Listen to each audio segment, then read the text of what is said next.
How to share a public view link in Canva. Hey everyone, it's Maria here with Essetino Media, and on this channel, we show you how to create profitable content.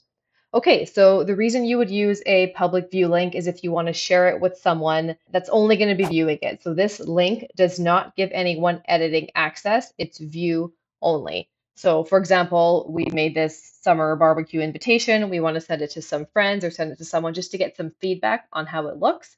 You would go to the top corner here where it says share, click on that.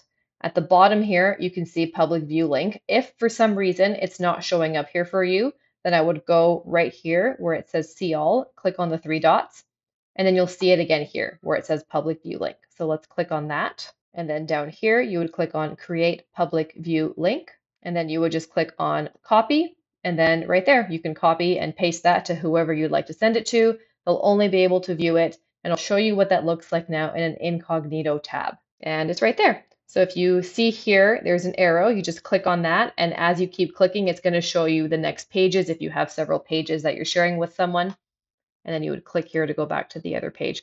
So there you have it. They have no way of editing it. They don't even have access to Canva. This just takes them to a web browser. So it just looks like they're looking at some kind of website and they can see what you've made. So I hope this helps. If you've enjoyed this tutorial, let me know in the comments below or by hitting the thumbs up button. That would be greatly appreciated. Thank you so much for watching, and we'll see you in the next video.